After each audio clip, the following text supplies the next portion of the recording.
was legendary as his team was still behind, but that wasn't because he was zoned away from damage. That wasn't because he could fail as the carry his team needed to be. He was right there, and with the double Infernal, 6 items, no boots from the majority of it, he has to be the MVP. He will. 89% kill participation, 12, 0, and 4.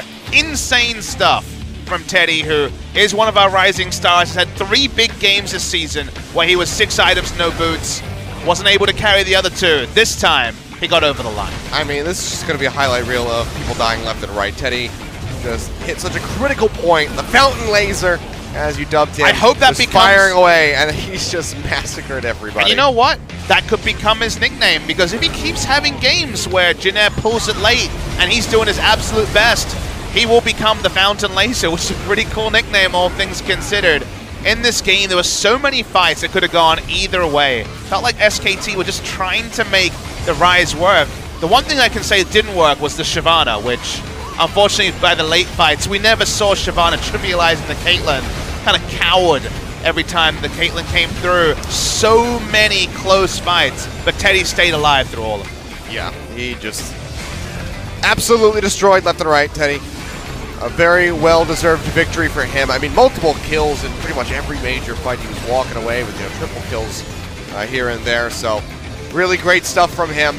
The Org can feel happy. Teddy especially can feel happy after finishing game 1 with his arms crossed, looking disgruntled. Fountain Laser. Now he is the Fountain Laser. Once he starts doing damage, no need to move. Everyone dies. Yep, and everybody just in this nice little channel, just right-click away. Spam them all down. So SKT losing there game 2, forced to game 3 here on Saturday night. Losing 2 early games in a row, it should be noted, pretty significantly as well. Early game this season hasn't been great, and it seems like the SKT side could be many different subs here. Not 100% sure which way they'll go. They've had some struggles, and the start is Untara out, which I believe means we're going to see the competitive debut of Tal. Yep, so going to be seeing Tal subbed in here. Untara, seems like that's going to be the only sub out that we have here from SKT, so no other swap-up shenanigans. Something maybe, you talked about seeing Blank perhaps coming back in. If that were to happen, maybe we would see Blank come in and Wolf rotated back to bot lane, but instead we are going to have this new rookie player for SKT join in to the top lane, and Untara just joining the rest of them in the back room on the bench. Been around the competitive scene for a while now, most recently famous for shooting up the competitive ladder in Europe as Son of Kasing. Yes. Was on Red Bulls. Kasing was a support at the time. He's a carry top laner, Achilles, different to Untara. During the offseason, people cried out, where is Marin? Where is Marin? Why is he not on SKT? They went a different route, but at least they drafted type. They went for a carry-style player to complement Untara. To me, that was the big thing missing from their squad. So I respect the fact that SKT understood where they were weak. They said, we need a carry mindset top laner. You look at Tal's match history, 20 games of Gangplank in the last 7 days, 15-5. Vladimir, Ornn, and Camille are his big picks. And just you guys wondering out there, the hungle for his name is Tuhal. Tuhal, yeah. So obviously that, with any sort of fluency, would be very hard to say. It's far away from Thal, which sounds like Thrall. It's not that one, so we're going to go with Tal as his name. Yeah, it's about the closest thing that we can get to. We confirmed with Joel. He gave us the approval, so... If you got the Joel thumbs up, you're doing something right. But let's look at the draft here and see if either Jinair or SKT can get the thumbs up. Remember, we're expecting many more carries, and that's why you see a blue side Gangplank ban. They did it against Untara, but I think much more useful here against Tal. GP, yet again, going to be coming through. So Jinair don't want that in the hands of Tal. As you said, carry-oriented, so that would very much play to his wheelhouse. And this is actually going to be the Caitlyn ban drawn out by SKT. I think they were probably surprised to see him prize it over other AD carries. Remember, Stana and other picks like Varus available. So they ban it away. The final ban will probably be the Kalista. See how Teddy's feeling about potential Ezreal play, unless he wants to opt out of that by banning something here. Well, it's going to be the Sejuani yet again out of the hands of Wolf. He says, give me a priority ADC. That is exactly what Teddy says. And after hard carrying Legendary, his team's like, yep, yes sir, here you go. Going to be one of Kalista or Ezreal, or they could choose to leave both open and make the choice come through. Leaving open Kalista, never something that's a big choice in Korea. So what the final decision is here by SKT. They do. They're willing to force the trade. Bang is such a famous Ezreal that you wonder if he would consider leaving Ezreal open. If you look at the match history or the competitive history for the player, Teddy is 1-4 with Ezreal. His Kalista is 7-5. So it's actually a very difficult choice here, and maybe he'll even give SKT their choice. Yeah. As they just take Azir over everything open. Very interesting to see. And say, do you want your famous Kalista or your famous Ezreal? Because both of them are historic picks for Bang. Oh, yep, just the Azir locked in. Seems like they're going to take their time with this one. The Gnar going to be secured here for Tal. And it will be the Ezreal. So we saw him of the fans. I mean, we saw him play this in their first series, and Bang absolutely destroyed. Very much like we saw from Teddy there in that last game with less damage done, but with the Ezreal, you know, constantly arcane shifting forward to initiate with rather than dodge and retreat. 94th career game, most played by far for Bang. He is currently 64 and 29, 69% win rate on that Ezreal. But the Kalista was the one definitely that had the percentages, 30 and 4. So a huge win rate, almost 90% there on the Kalista is looked over. There's no guarantee that Teddy actually opts into Kalista. If he leaves his AD carry any longer, you start to get suspicious if it's not selected here. Worth knowing that Tal will make his competitive debut on the Ezreal. So on the Gnar, I should say. And the Sivir lock-in, it's going to be Unsealed Spellbook Sivir, teleporting back to lane, trying to punish the low wave clear on the Ezreal. All right, Sivir yet again, growing in popularity, at least in this series.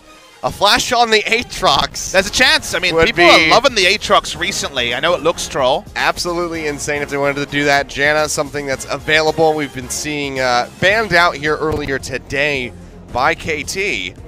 But this time will be picked up for SKT. Bit of a weird duo, Janna and Ezreal, just because Ezreal with extra AD doesn't clear the waves faster, and certainly not compared to the Sivir to any great degree. But Janna can delay turret takes for a long time, with both the disengage, but also the shield onto the turrets. So it's kind of an answer to a team comp where Sivir and Azir try to rush in more than necessarily a laning choice, but it's also a good laning option against tanks like Tahm Kench. Seems like Jin Air weren't going to play with fire a second time here. Achilles are going to ban Zoe in the second round. I'm so sad. I was really hoping that this would be the time that, you know, they'd ban the Rise again, and then they would just forget about the Zoe, but they remembered, and I hate you, Jin Air. That's what I got. Well, you're not the first caster or the last caster ever to hate Jin Air. I'm so disappointed, but all right, let's see what they're going to do for that final ban. Nidalee taken off the board here. Intriguing ban. That's a surprising one. does play Nidalee in solo queue. It does fit his style. Well. So it's the second time in a row that they've decided to take it off the board. Banning against not wanting the game to devolve into too much skirmishing. It's also a great coverage ban for a new jungler because Nidalee gets going, Nidalee gets snowballing, starts battle warding, and you don't have a lot of experience, you can struggle. And look at this other ban going for banning the pawn special and banning away the Veigar, which we certainly could see as a matchup in the Telecom War on Wednesday next week. Could see it come down to that. Gonna be the J4 though. Very simple choice of the Jarvan. So Faker's getting counter-picked this time as we're waiting to see where goes. Zac and Kha'Zix, both big picks this week. Kha'Zix has certainly struggled. This would be risky, but this is another way of saying, hey, Wolf, I'm coming in for you. And when you go for the Kha'Zix, I expect him to invade. I expect him to keep the aggression up. It hasn't been the win rate champion. It was one of the most feared preseason jungle tier list picks in all of the LCK. All right, let's see the Yasuo again. Don't do that Ornn thing. Go for the Yasuo. It'd be great. He's not going to go for Yasuo. All right. No. A guy can dream. I got denied the Zoe. At least let me see the Yasuo come through. But it seems like Ornn is likely going to be the pickup here for so on.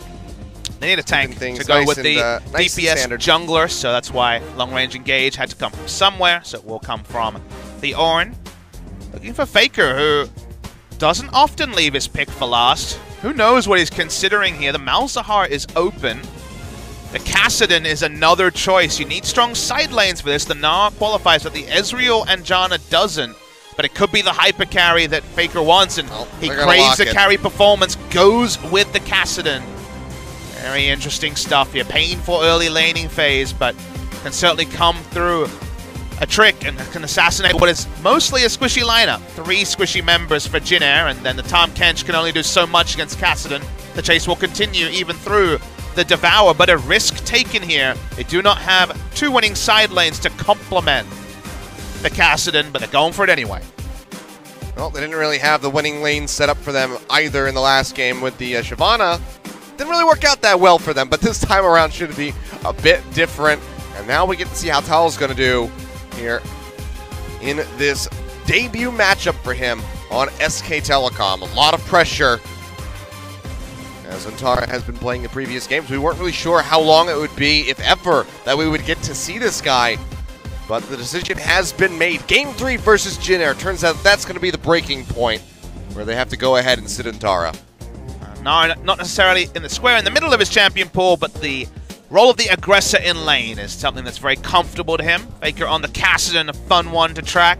Haven't seen much Kassadin this season, but Presence of Mind Kassadin certainly going to be on the Rift here. And Teddy, Fountain Laser, who hard carried and then some in Game 2, may be tasked to do it one more time, Achilleos.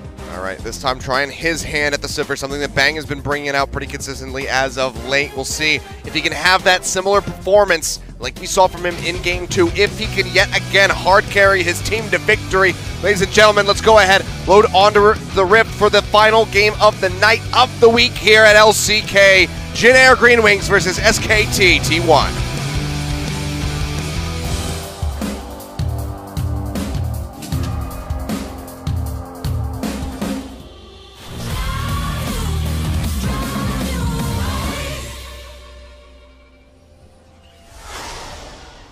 소환사의 협곡에 오신 것을 환영합니다.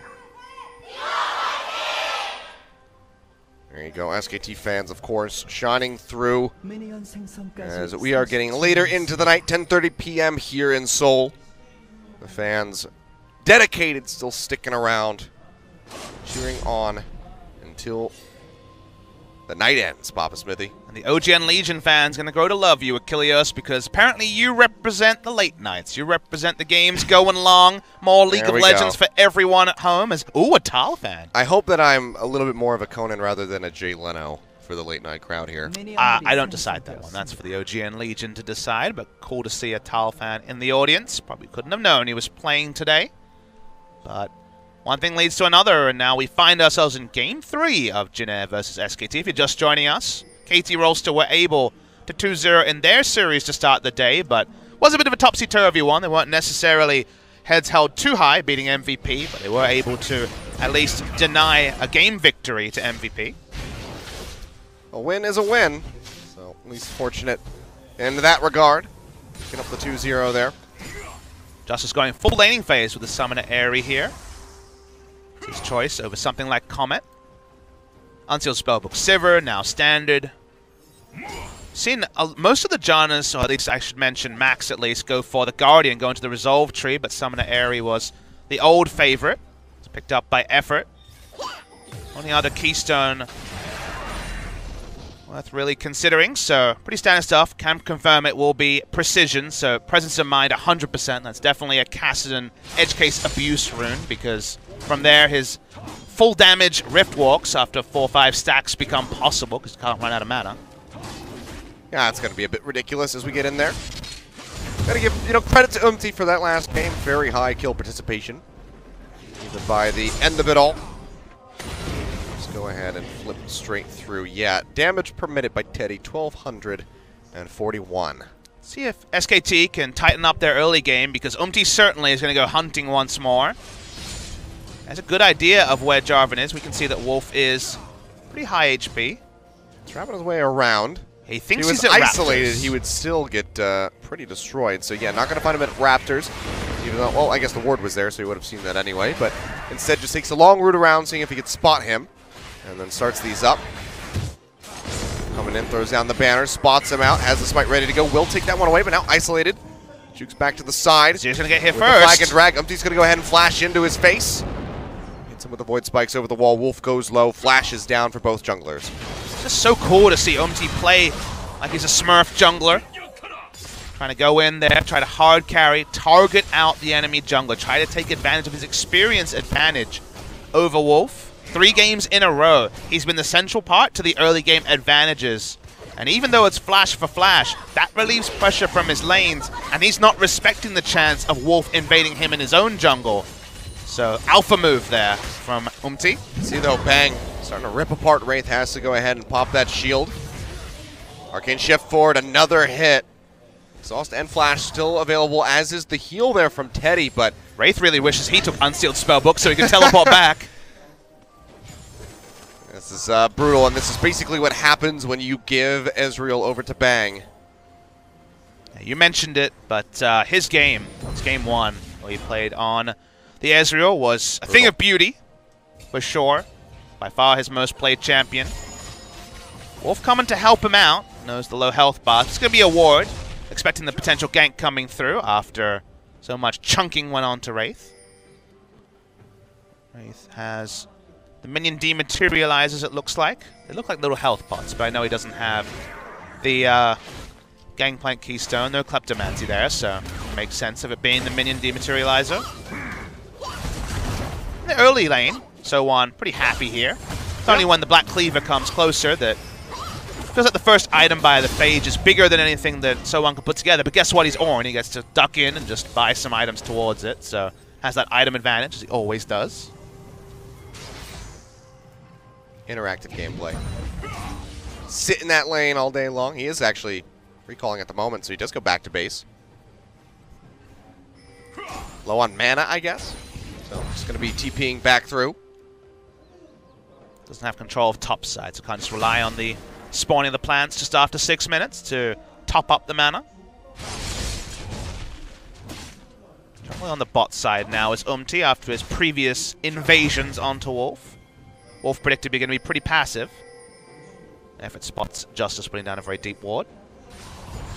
You know, I'm not entirely sure, but we've had a lot of Infernal Drakes here tonight. Feels like almost every game has had an Infernal Drake start just about. I think we had one Cloud Drake. Never going to complain when we roll high on the Infernal Drake, which always causes the most drama as no one wants to give it away for free. Presence of Mind confirmed as Faker levels up to level 6. Worth noting that Faker has stayed equal in CS to an Azir, which already lets you know that laning phase is going better than expected for the Kassadin.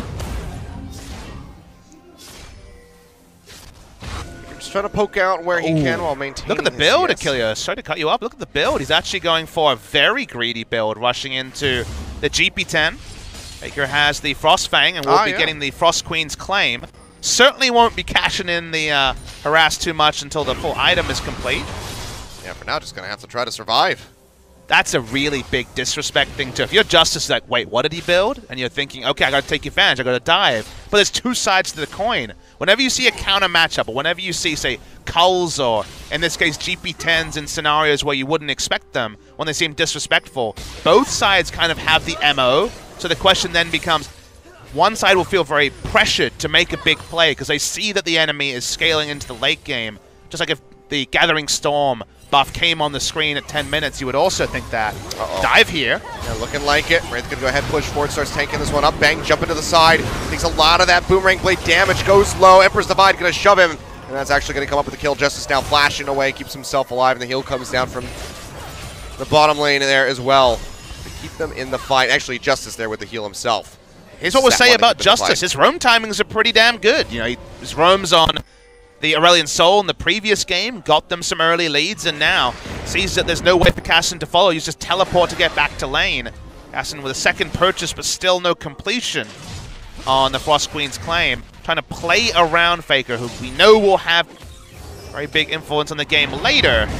Not going to be able to stay up and farm. Not going to deny Faker, but trying to get his side lanes rolling. And bot lane's a good choice, given how much carrying Teddy's done this series. Yep. No stopwatch there for Bang. Save his little life.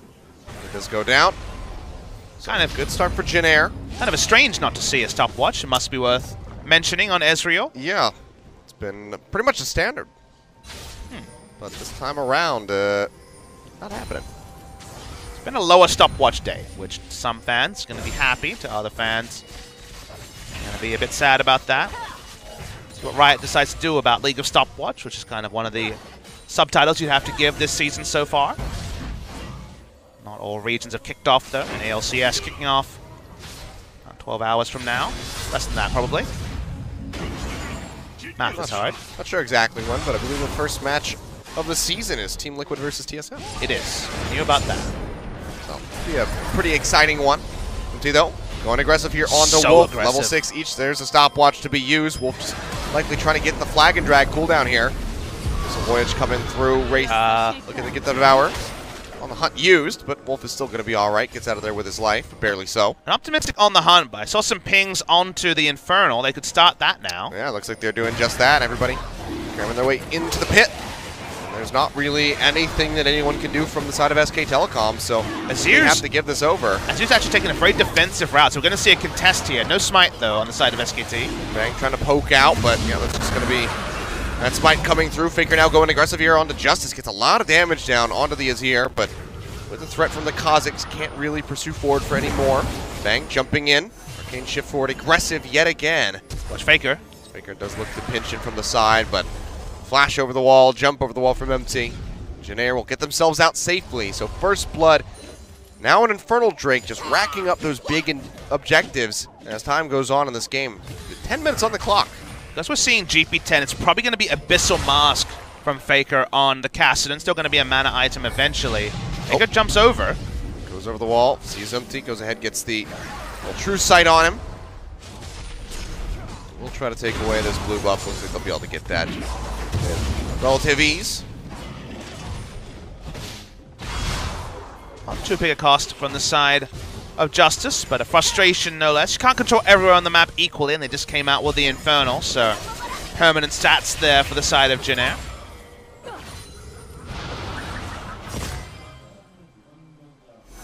Bang here, still going to be stacking up with the Tear of the Goddess. Has that Sheen ready to go, so the harass damage here in lane is going to be pretty decent, but has fallen behind a little bit there, just over 10 CS.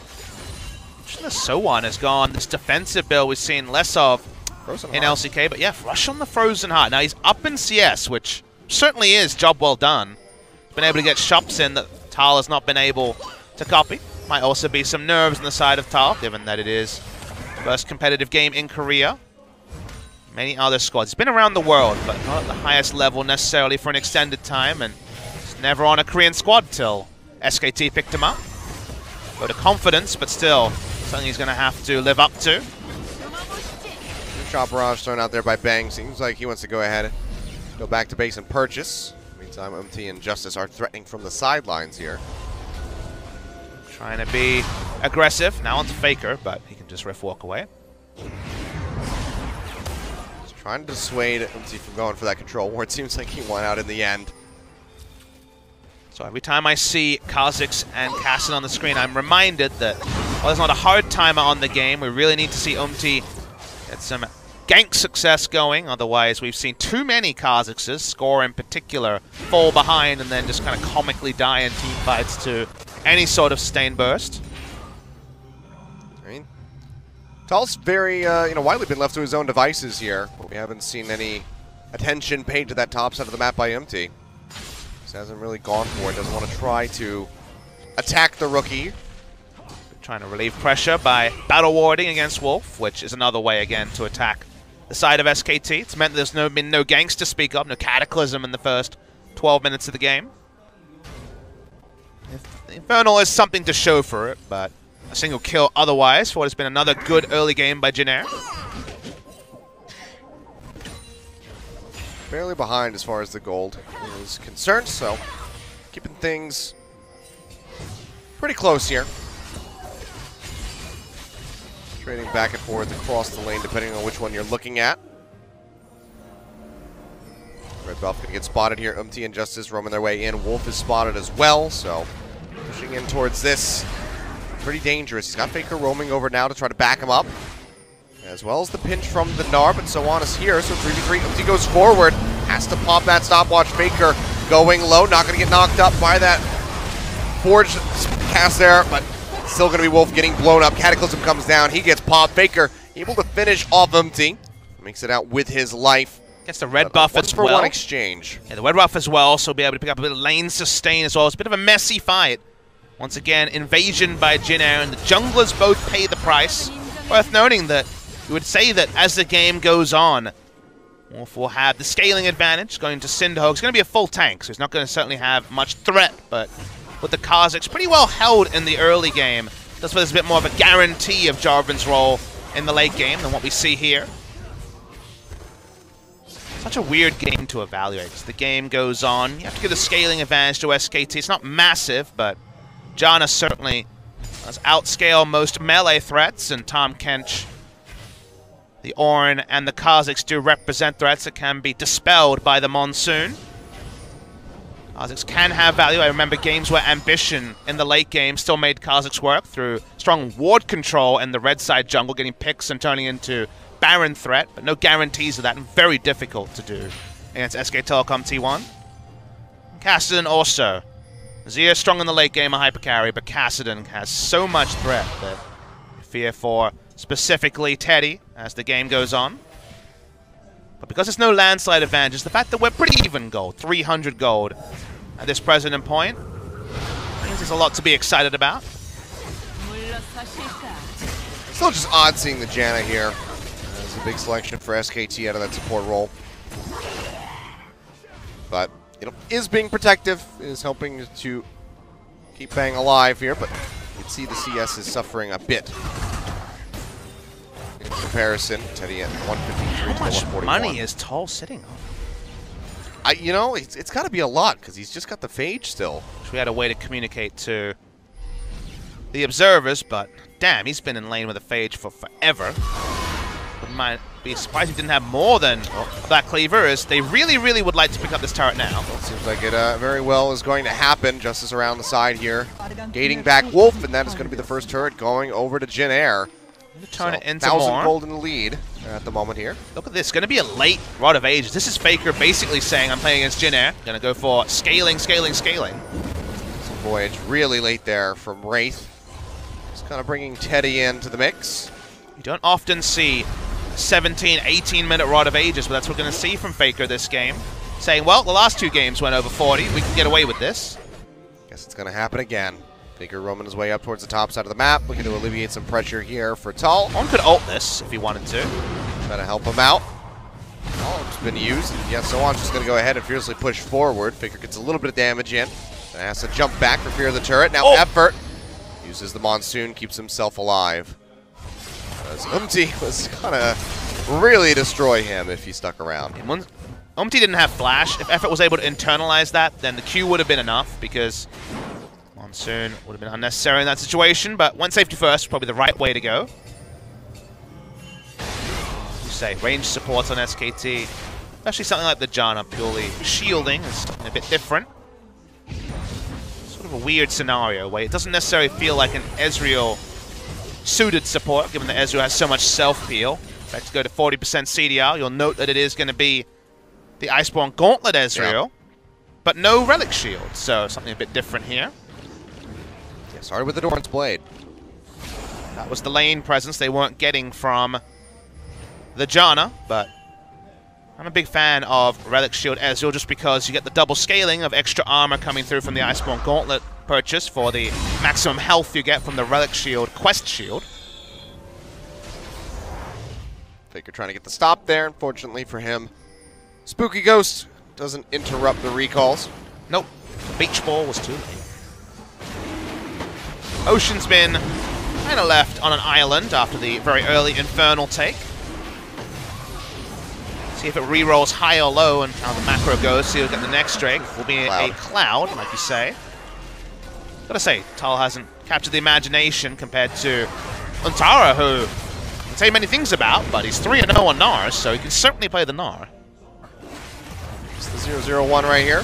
Sharp Raj going to come through as that Rift Herald falls lower and lower, and you can see Jin Air. They have this very nicely surrounded SKT. Not going to be able to get it. I thought maybe we'd see Wolf go for the banner toss steal. It's the little Hail Mary there, but doesn't get close enough. Doesn't want to get jumped on over the wall.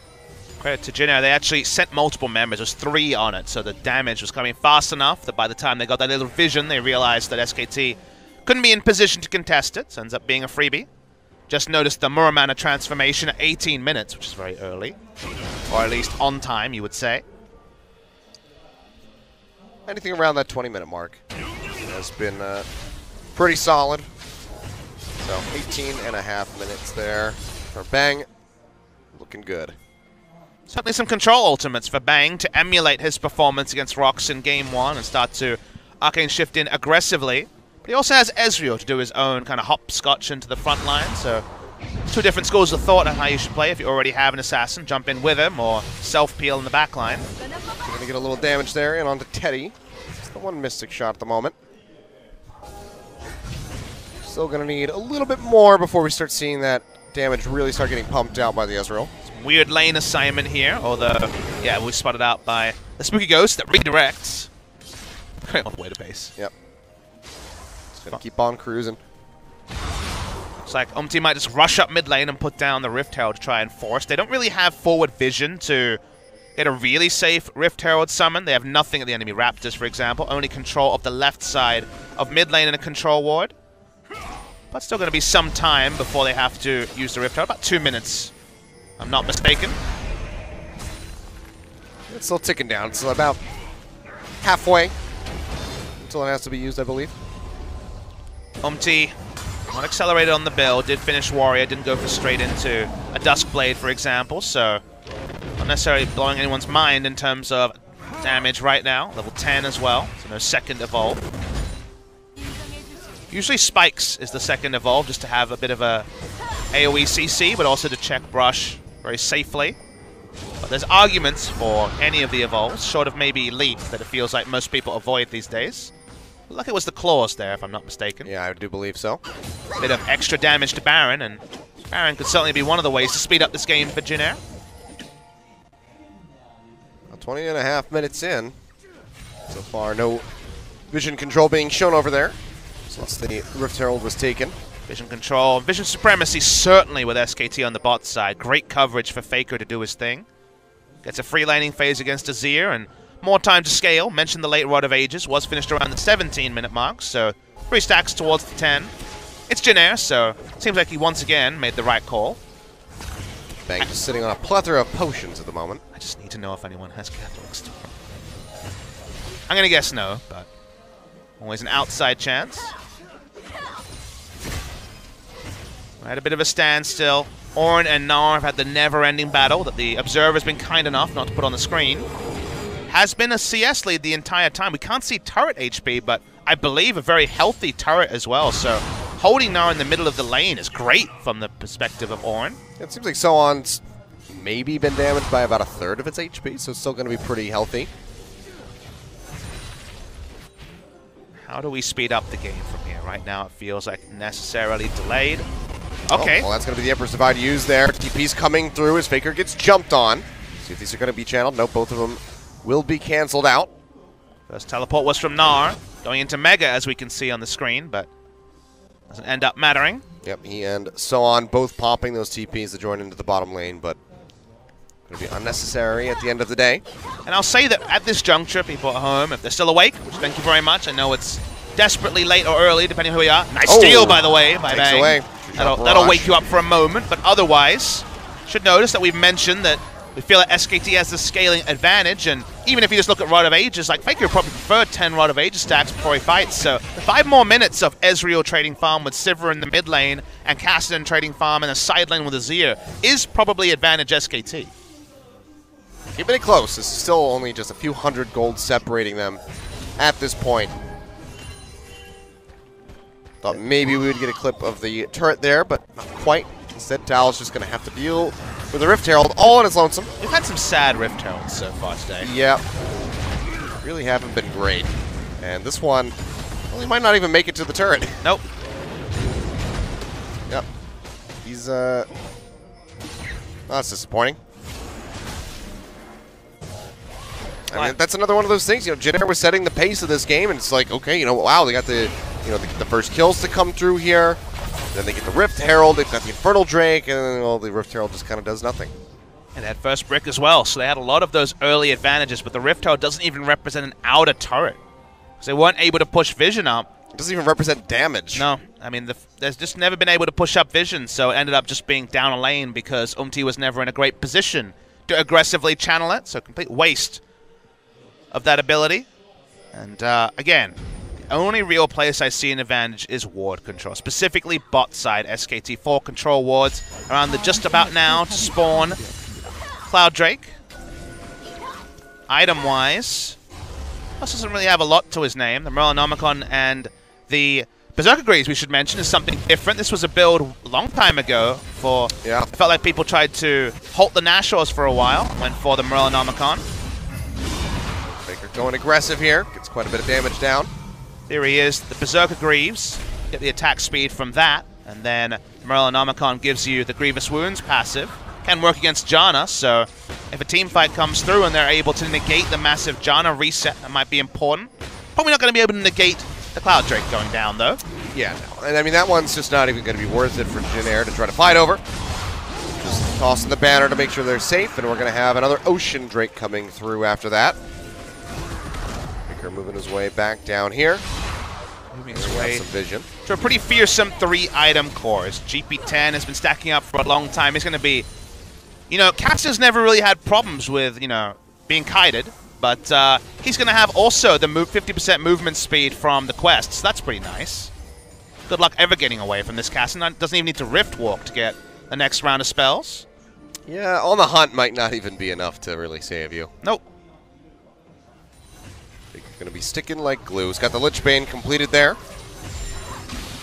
So, he's going to start hitting like a truck. I know it's small solace to people watching on, but SKT are probably doing what they should with the comp that they have. Lich Bane complete. 2 more Rod of Ages stacks until 10-stack Rod of Ages. The quest is going to be cashed in probably sooner than you'd expect for a Kassadin. And then Zhonya's to guarantee positioning next to Presence of Mind for unlimited mana. It feels like this game is set up for Faker. Just pop off. Speaking of which, takes a bit of damage there from Umti. Turns out being isolated next to a Kha'Zix is not very good for your health. And on the negative scaling side of the things, Kha'Zix hasn't done anything, and just like Shaco way back when, a Kha'Zix who's... He has gotten a kill and he has died. Sure. He's behind expectations for when he locked in Kha'Zix. He saw a game where he was 7-0, doing his best Teddy impression, but it hasn't happened. And the result is that the person who scales a lot is getting all the farm on, and the person who needs snowballs not. So, again, not great news stories for Jin Air.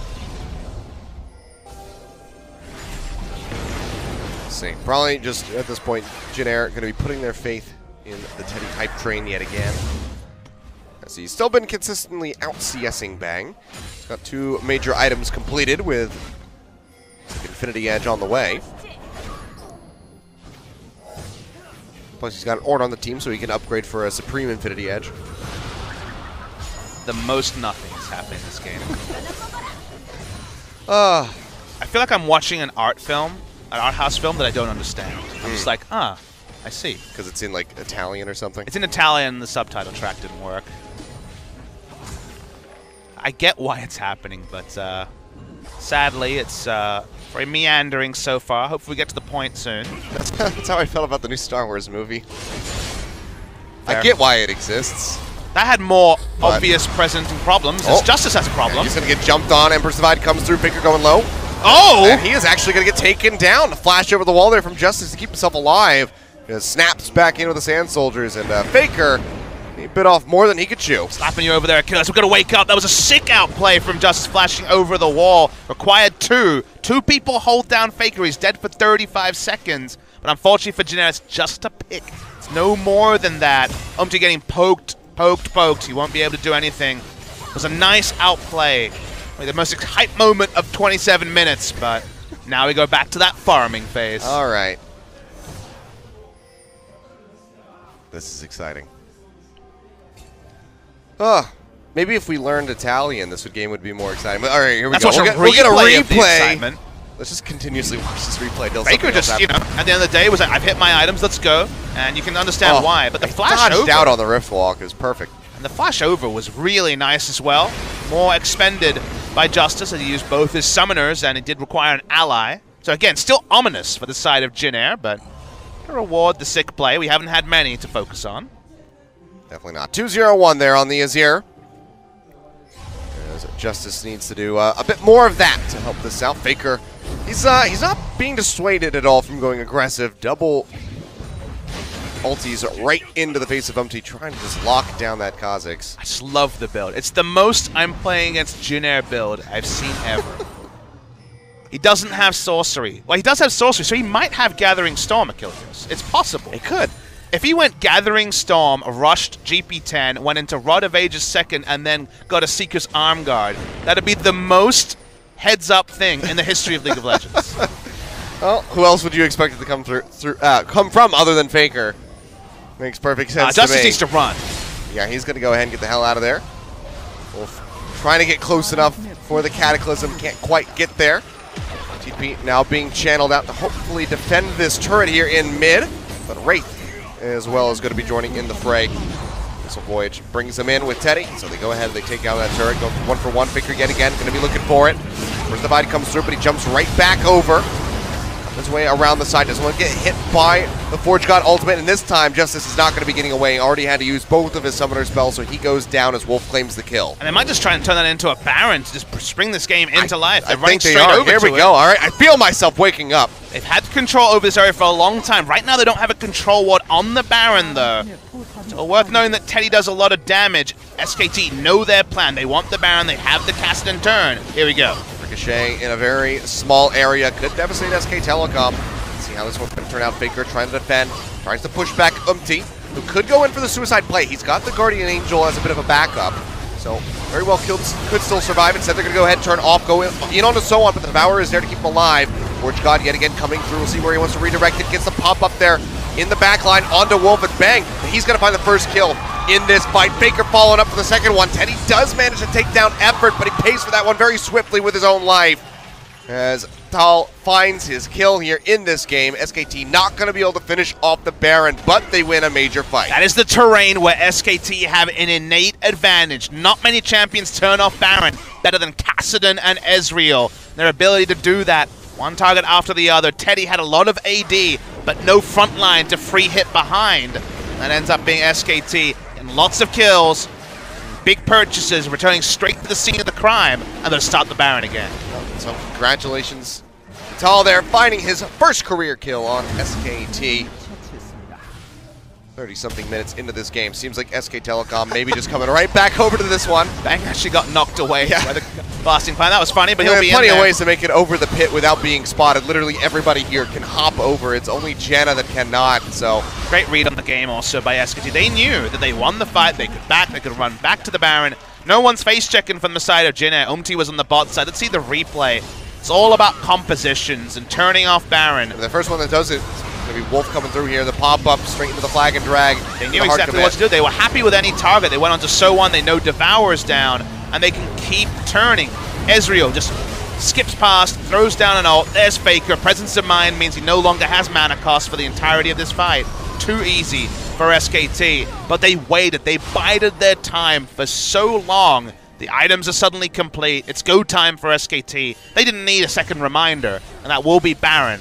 And potentially the first meaningful lead of the game for SKT. Certainly does look that way. 4,000 gold here up at the moment with plenty of towers in their sights.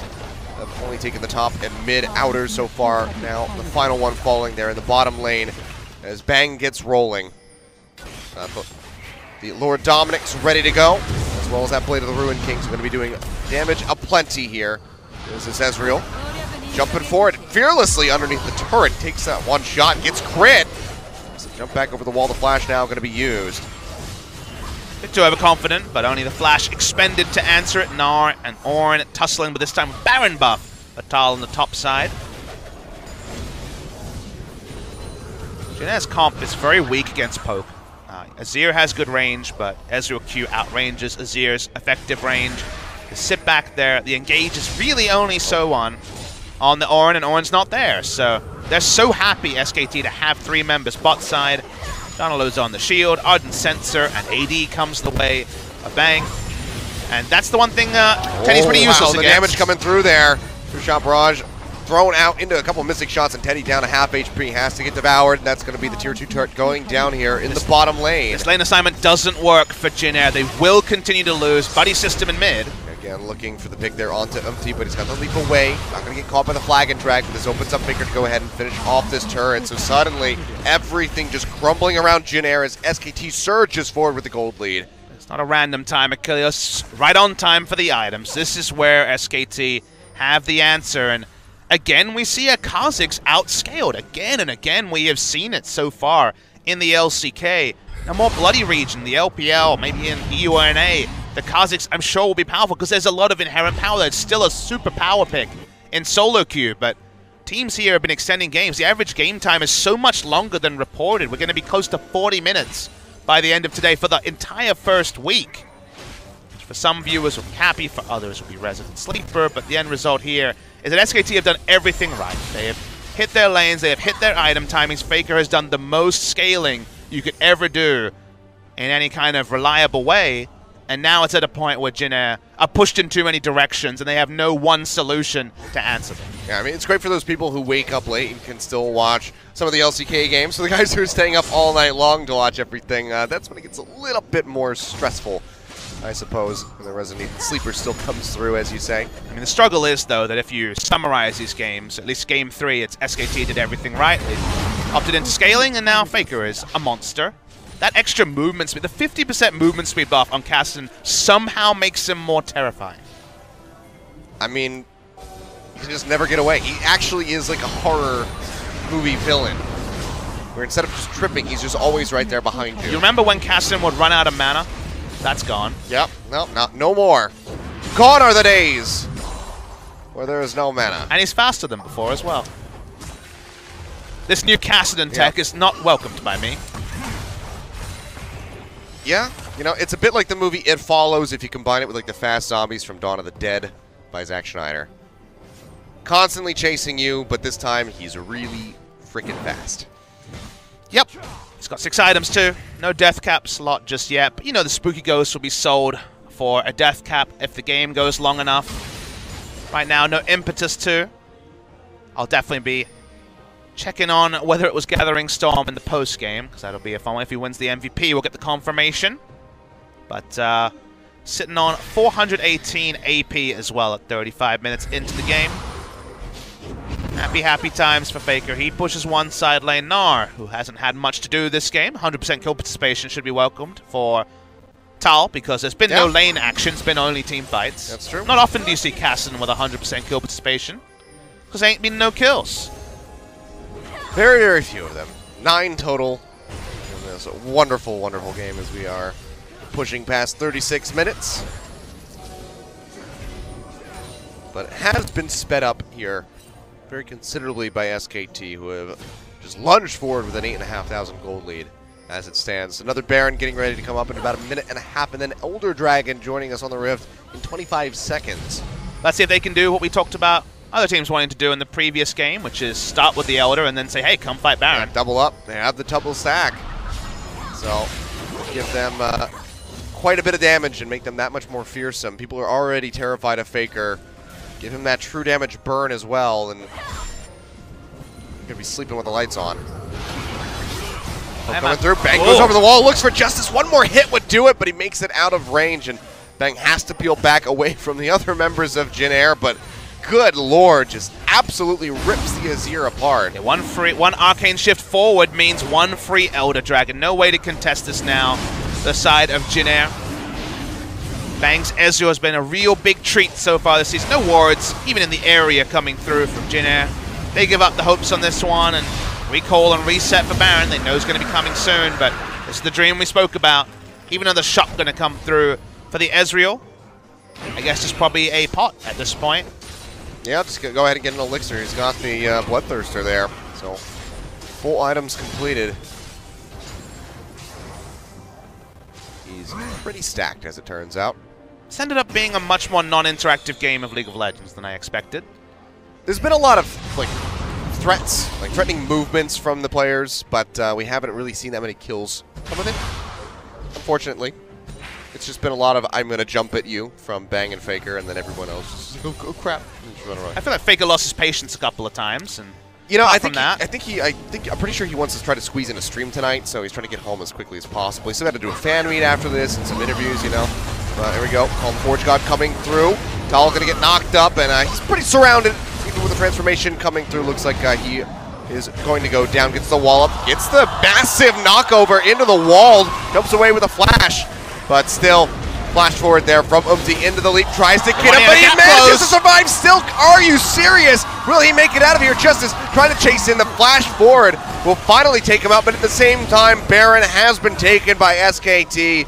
Tal just distracting them completely. The major denial on the recalls coming through from Bang. Longer than you might appreciate, Achilles. It also burns them with the true damage, which delays the recall, guarantees a turret. Almost a fantastic escape, reminiscent of 957 on the Kled from MSI. Makes up so much space by so much time. Jin knew they were swapping a kill for a Baron, but they knew they couldn't do any better. The kill took too long. They also lose an inhibitor. Man, SKT.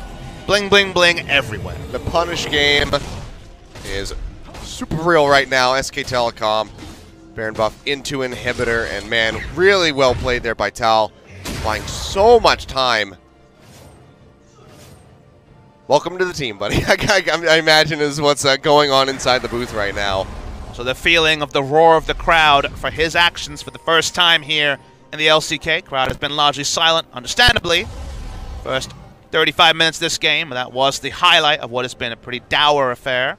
If we're going to be honest, we try to be honest with you, OGN Legion. This one has been SKT with a solid game plan. Sort of game that Coma comes out and it's like, yep, you did exactly what I wanted you to do. Didn't fight when you were weak, fought when you were strong, took all the objectives, and we're assuming at least close out the game. Worth noting that we're certainly looking that way. Teddy is not as busted as he was in the previous game. It's getting close, though, Achilles. I mean, as far as his items are concerned, yes, but he needs to start having the pop-off moments as these fights develop. So, SKT, though, I mean, they can be as hard committed as they want, or they could just be very lazy about it and just keep firing off Mystic shots and Null Spheres to try to poke them down. My favorite reality when KT does their prep for this, for the big band prep, is that SKT are 4-0 with Gnar and no victories with anyone other than Gnar, which is pretty amusing, but that's been lane pressure they needed to carry a lot of these games. It's going to be the future recruitment strategy of SKT top laners if things continue the way that they kind of always have gone. It's fair. They've had a lot of good Gnar. They've had a lot of good Gnar players in their time. Welcome to the team. Marin and Duke, also great Gnar players. Alright, SKT looking for a way to break the base. No spell shields down, that's something. I didn't see an Orno. Oh, the Forge God yet again, but the knock-up, denying the bounce back. Really well timed there by Effort. Hard to say if it was fortunate or completely timed, but we'll give him the benefit of the doubt. Yeah, we'll just give him that credit. If you play it on SKT, sometimes those things really are just planned out. Minion wave in mid lane wasn't pushing, so the fact that Azir was able to clear the super minions in top lane to no penalty was relevant. Faker decides not walking, he's taking a teleport. You know, I mean, it was a really nice play if that was intentional, getting the knock-up, but it's really not even that consequential because Sohan has already got another call. The Forge got ready to go.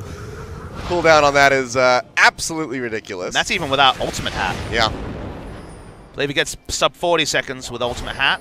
It's just plenty short right now. It's just, you know, this is basically a Lux Ultimate without the damage. Balanced idea. Give him refresh on Ultimate. It feels like he has it already. 10 seconds off for everybody who gets knocked up on the bounce back. Just keep chaining them together. You got another one up by the time they hit the ground. Well, we're going to see one very soon because SKT want to break the base finally here on the bot side. Just another knock up there on the Sohan, but there we go. Faker into the mid lane with the Lich Bane.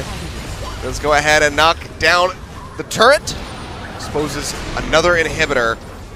Super Creeps pushing in, working their way in towards those Nexus turrets. Bang getting some alone time, just trying to get those Sheen procs in. Here comes another one. Bounces back. Gets Wolf, but he still makes it over the wall with the flag and drag. Not full distance, but enough to displace him. And he might be at 6 items. No, he still has the shield, so I guess not. Could be a Bloodthirster shield, though. They're not doing a lot wrong this game, but Sivir's range is being very well taken advantage of. Oh, man, it's just SKT just throwing literally everything they have down the lane. Whirlwinds, Mystic Shots. Good news. The Fountain Laser has been achieved. He's got 6 items. Hasn't sold his boots. That's the full Fountain Laser. I mean, Teddy is... Look at his CS. He's got a lot of them. That's ridiculous. 582 and 43 and a half I mean, minutes. consider what his average CS is going to be this week. It's going to be like 400. It's a ton. Insane. Teddy's I think pretty no matter good what, at League of Legends. Not having a victory, if that's how the rest of this game turns out, I think Teddy has basically justified a raise for himself. Well, let's put it this way. Probably going to be Jinair losing this game, right? They're going to go into easier fixtures in the future than KSV and SKT, and they've certainly got a bot lane to build around. Yeah.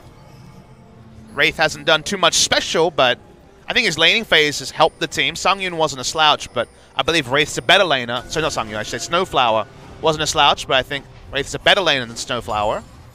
Certainly got something for future weeks to face when the opposition gets a little bit less stiff than the world champions and their defeated finalists. I mean, I watched this game and I wonder, would KT beat Jinair? And it's hard to say. It's not as clear cut as you would think. You know, so far my KT predictions haven't been that on the ball, so I'm going to hold my tongue. It's very true. Super Infinity Edge here for Sivir. Oh, there we go. Pop up there onto So-On to take him down to about half HP.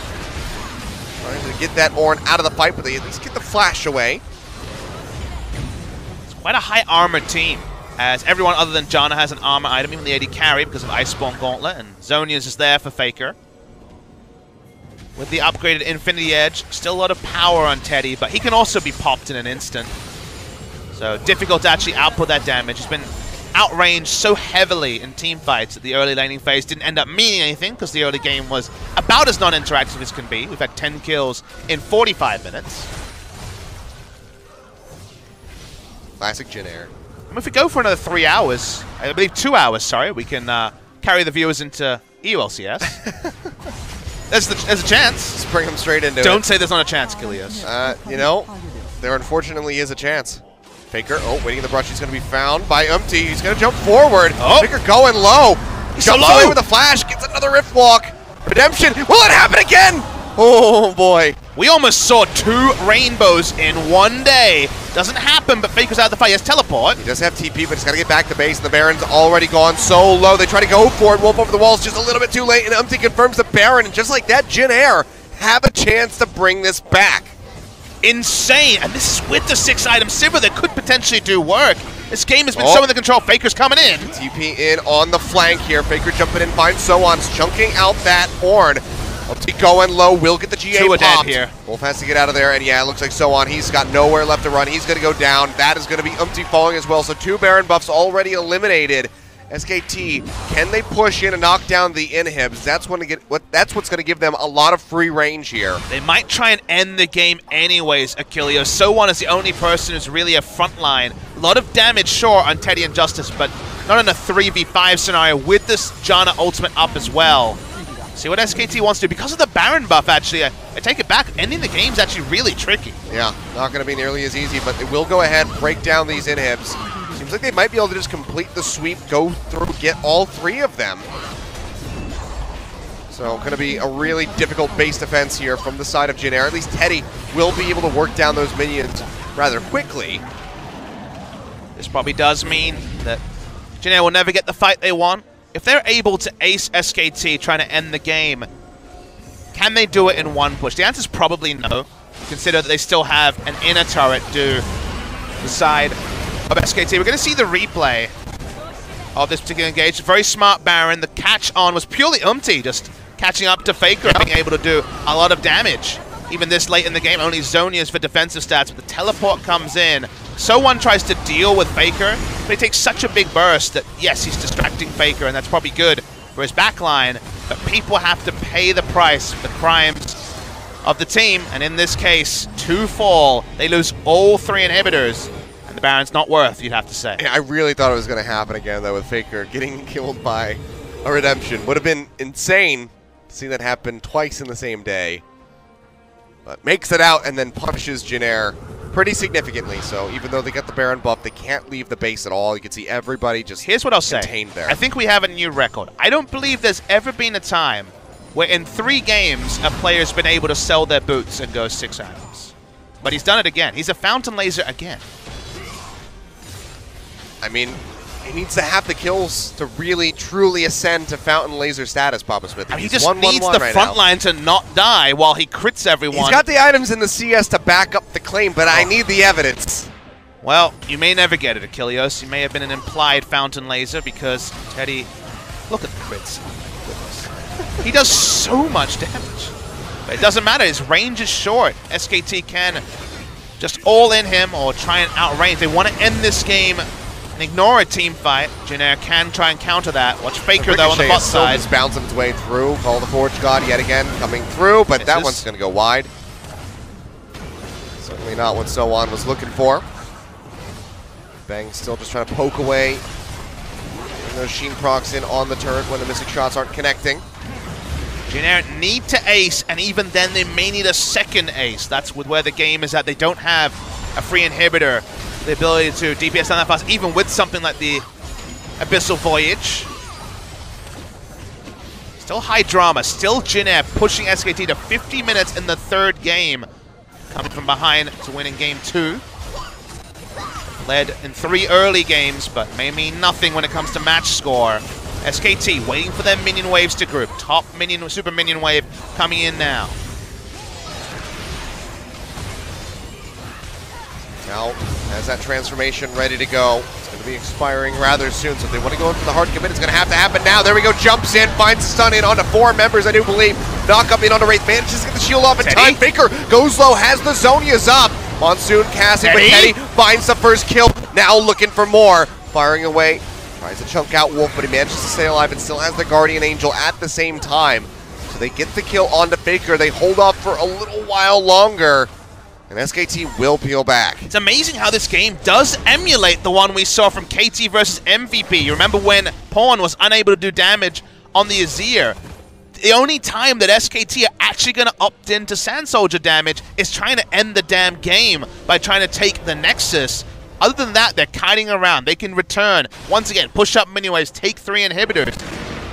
Any mistakes, and they win the game. Any mistakes, anyone dies, and they just end the game 5v4. But no mistakes so far. Maybe we have to add another timer, Achilles. Maybe it has to be Elder and Baron before SKT can actually comfortably close this game and ignore the insane damage that we're seeing from Teddy. 750 CS in 51 minutes. Teddy is farming out of his mind right now. I don't even know. What is the CS record in the LCK? I'm not even sure, because he might be ready to break it. In LCK, it will be a lower number than some other regions, I believe. I know we've got over 700, but I'm actually unclear as to what. Hopefully OGN will be able to pop it on the screen, because they've been on the ball with stats so far. Worth noting that at this point, he's getting CS mostly because he has to, not because he wants to. Certainly is completely ready for items. Don't have 6 items on the Orin yet, you should note. I'm wondering how much just spare change he's got sitting in his pocket a lot. now. I mean, the Orin only just got 6 items by getting the Thorn Mail. Well, inhibitors respawning here. Top, mid, coming back up. Bot lane going to be on the way shortly. SKT would like to knock these down immediately, as quickly as they return, if possible. Open terrain around inhibitors, so very difficult for the side of Janair to actually engage here. A long range or an ultimate won't do anything. They'll back away and reload, so kind of have to hold that ultimate to stay confident. Ricochet crits do unbelievable damage, even on the 3rd or 4th bounce. Janna could get 2-shot by random ricochets. Well, fortunately for Effort, it hasn't happened yet, but there's still plenty of time left in this game, apparently. As we're moving on to 53 minutes, maybe we'll just go ahead and break the record again. Set a new one for 2018. Teddy's the type of airplane right now, a 777 on his CS numbers. He'll get more, of course, just incidentally.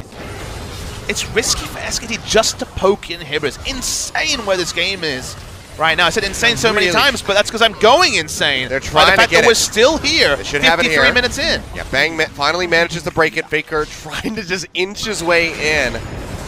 He's trying to work out if it's worth Riftwalk, Lichbane, Riftwalk. Gonna be on the hunt, popped here. Faker's gonna take an inhibitor. They need to get multiple Bang's kills. gonna get popped up. He's gonna get the lead, and Teddy finds the kill. Empty caught up in the Cataclysm. Wolf makes his way out, but Faker is trying to break down the Nexus turret. He's knocked back there and has to go ahead and Rift walk away. They managed to get 2 inhibs taken down. Bang punished, still dead for another minute, and Baron is up. But what does 60 seconds mean when they can never leave their base? Cassidy will end the game alone, will end the game if it's just the Orin as well. Orin can't pose enough threat to a Cassidy. I mean, it's just Orin right now. Faker's going back in. He's going in, chunking out Sohan already to start things off, with to get in range of that Nexus turret as Jin Air goes ahead and starts up this Baron. Wolf over the wall. This would be a major deny, a massive steal if he could go for it, but it's just too risky. You can see Jin Air will just be exiting. Faker abandoning the attempt.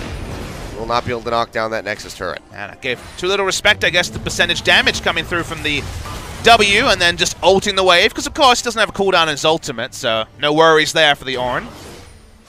Let's get the outer top lane turret, Achilles, 54 minutes into the game. Oh god, it's ridiculous. Oh, they need that burst of so gold. long! Teddy needs the gold. Justice for Teddy. Give it to him. All right. Justice for Teddy's even funnier, because that's the name of their 2 carries, but anyway. Back to this, the recall starts, and yet they didn't crash an inhibitor turret, or an inhibitor, so they probably need 2 more teamfight wins, Achilles. Hooray. So EU LCS is now 1.5 hours away. Yep, we're getting closer and closer. We had 59 minutes 58 today. We're loading up for 60 here. Could also end in about 6 seconds. Pushing our way there, slowly and steadily. You're the good luck charm, Achilles. Apparently, 2 out of 2. Castergens must love me now. 2 for 2 on this one. Faker moves up the minion wave. Bot lane pushing in as well, of course, because it's super minions. Lane assignment's correct here by SKT. Maybe I should cast a telecom ward so we're guaranteed 3 games. Maybe you should, Achilles. That'll be Atlas taking over that one at the start of the week. Faker's just running in, because, yep, he does love damage. Oh, that's 2 hits on it. Needs at least 3 or 4 more. Super creeps pushing up in mid. Bot still a ways away.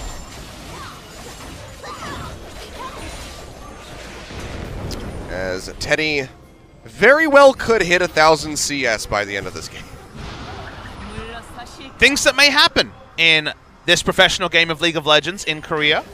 843 CS. What do you call the 3.5 times Flame Horizon? Sorry, 2.5 times, I should say. Apologies to Bang. I don't even know anymore. The Ornn item upgrades for everyone except Wraith, who for some reason doesn't want to get an Ornn upgrade. Probably should get an Ornn upgrade. Yeah, I think at this point of the game, you don't really have much of an excuse to 500 gold on the redemption's not expensive, so... Yeah, what are you doing, Wraith? Come on, man. You'd kill Faker with it again if you pick that up. It's true. It doesn't actually do any more bonus healing, if you guys are wondering at home. I haven't played the game in a while. It does give more health and stats, basically. It's all about just 1,000 more gold to spend, which is very useful at the 56-minute mark. Now, if it made it trigger faster, that would have been the way to get the kill. Fastest way to make someone trigger is to say Jin Air. Yeah, we're getting there. 11:30 p.m. here in Korea. We've had so many inhibitors down. We could send a downed inhibitors record if Jin Air actually goes on to win this game, because they just cannot actually, with their members, spread themselves enough to actually answer something like a Cassidy plus multiple members on the other side of the map. Faker's hunting. Alright, well this is here, I might as well kill it. The scariest question for SKT is, if SKT has Elder Dragon and Baron, do they win a 5v5? And I guarantee they don't know the answer. Well, right now, SKT trying to poke their way through here. They're onto the side. Right now, standing between Jin Air and that Elder Dragon, which is spawned. Faker jumping forward. Trying to chunk out Sohan, but gets locked up a little bit there. Has to jump away. The base is pushed out enough for them to be here for a while, but eventually the minions down bot lane are going to push in. First time we've seen Jin Air push this far up and quest into the middle of the map in a good 20 minutes. Should just be the last wave moving in or getting ready to move through. As that mid inhibit's already respawned. Yep, there we go. There is a ward for up. Faker to teleport to that's near the base, not in the base though. Always just go straight in onto a minion if need be. Faker, he's going to get caught, has to jump to the side. One more crit would do it. There it is, Empty comes up with the kill. Redemption coming down, barely going to do anything. And now SKT going to be on the run. Bang in the back, trying to duke it out here with Justice. Goes Golden with the Zonias. Looks like he's going to be all right. The rest of SKT should Nar's going to go backdoor the inhibitor. He's going to try to end the game. Watch Nar. That's going to be the Nexus turret going down. Yeah, Nar trying to get in there. Jin Air, they have to get back to the base. You see Bang trying to poke out, trying to delay where he can. Has the slow new there shot onto caller and Umpty. needs to make a clear call. He's working down the next inhibitor there in the mid lane. Tall just trying to burn through it, but he's going to have to maybe abandon this one soon. Wraith probably has to flash. Doesn't have flash. Bang going forward. Umpty here, right up into the front line. Almost gets popped with a GA. Goes in, tries to finish off Bang. One more hit. Gets a GA pop. TP now coming through from Tal. Getting ready to join in. They missed the Mystic shot, and the Devourer is there anyway from Wraith, so keeps the Kazakhs alive. They're going to go straight for the Elder. Ornn won't be there, but he'll get in ult range soon. Only 4 members, 15 seconds for Faker. That's the TP, but this Dragon is going to be dead long before then, and SKT are just abandoning it. Wolf not risking giving up his own life to take that one away. Jin Air might win this game with multiple inhibitors, 3 down for so long. The fight they have to go through to just get a single damn inhibitor requires so much pandemonium on the map.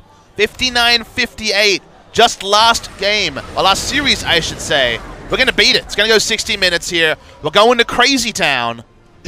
And we're no closer to knowing who wins. All right, so what's the next record we got to be? Oh, yeah, an hour and 19 minutes with 45 When seconds. do I get my free swear word? Is it 70 minutes, 80 minutes? You know, I'm not sure when that one gets unlocked. The fans are just clapping because we've quested 60 minutes. I'll have a little clap too. This game has been high drama. SKT so far in control. You'd say the same thing about KT in the first series, though, and you can say that about SKT in other games. So it still doesn't give us too much more of a window apart from sheer exhaustion from the members of SKT today.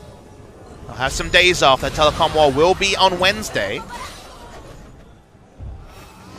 Still time for Jin Air to make a mistake. Someone pops, the game is over. I mean, anybody at this point can make a mistake. Teddy has to be the one Ornn is to get on top really of here, far away. I mean, look at this. He's just melting down the turret. Jin Air going to be on the offensive here. Can we call him the Fountain Laser now? I think he's getting ready to earn it. He's only picked up 2 more kills since he's hit that 6-item mark, but 902 CS though. He's pretty terrifying. I almost just used my swear word right now. Oh, hold on to it. We'll keep maintaining You'll that. know the moment. I know I did. Here we go. Baron jumped on yet again, absolutely getting destroyed by Jin Air. Called the forward shot coming through, double pop-up going through there onto Wolf and Tal. Watch Faker. Tries to get into the back line, tries to get on top of Justice, but the damage just is not there. And SKT has at least pulled Jin Air off the Baron for the moment. Getting chunked a little bit here. I'm down to 50%.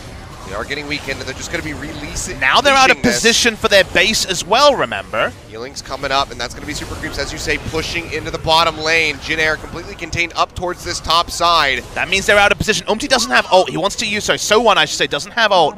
Wants to be able to turn with it. It's okay, he's got it in 5 seconds anyway.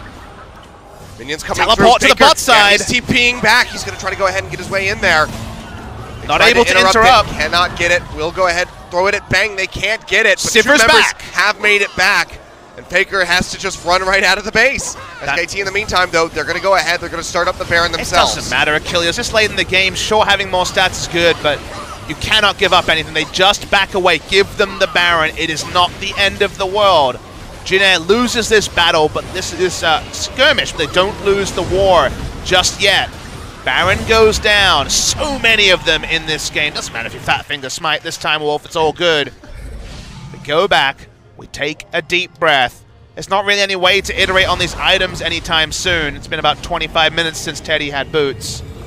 This is the most Jin Air thing ever. If Jin Air wins this, we need to have a boot drive where we have to like buy shoes for Teddy in real life, because this man is the most powerful shoeless warrior I have ever seen.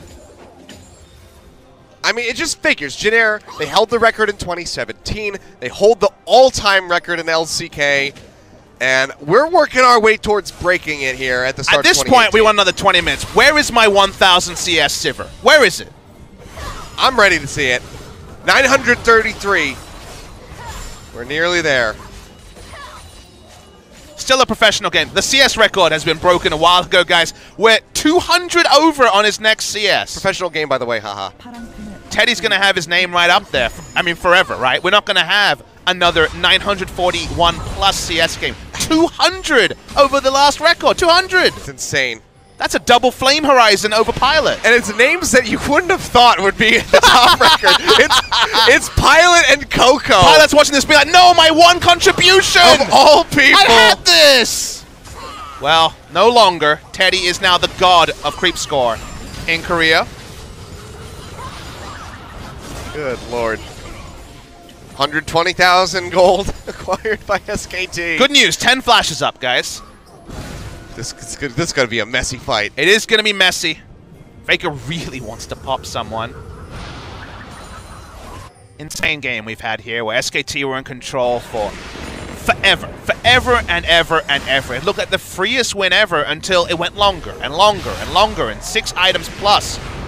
For the Sivir, Umti still can't trying deal to with get this. it. Yeah, there's just nothing that he can do. Faker will go ahead, break the inhibitor line for like the 5th time in this game. All right, Jin Air have been decisive when they've needed to be a few times. Getting to that point again, Lichbane doing hilarious damage. They give up 2 inhibitors already. Here we go. Teddy, can he do it? Can he hit 1000 CS? Can he stave off the waves? Third inhib, 1 hit from dead. The minions are going to go ahead and finish this one off. All of them going to be exposed. Sand Tower goes up to try to create some slight little Doesn't reprieve hold here, onto it for the anything. base, though. He could have held onto it for the Nexus. Yeah. Chooses not to. Jin Air probably just... SKT probably backs away, right? That's probably the right call here. Do they? Do they back away, Papa Smithy? Or does Faker force them to charge down the lane? You know, in my VOD review, I didn't have too many simulations of this particular time of the game. Teddy's at 991 CS. He's going to hit 1,000. He definitely is, unless he dies now. I hope not. I need the 1,000. Give it to me. 7 more. Everybody else, stop CSing. Just let him have it, please.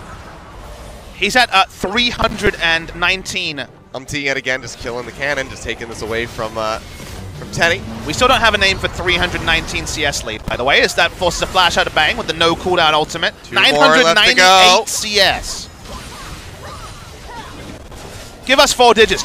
Can we even fit 4 digits? I don't even know. One more. There it is! Woo! 1,000 CS, big crowd. And the crowd goes wild. Ladies and gentlemen, Teddy has just achieved 1,000 CS. And now we get to find out if there's room for 5 digits.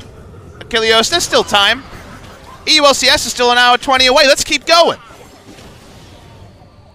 Oh, dear. 1,000 CS in the LCK will never be beaten. I go on record right now to say no one will ever get further than that.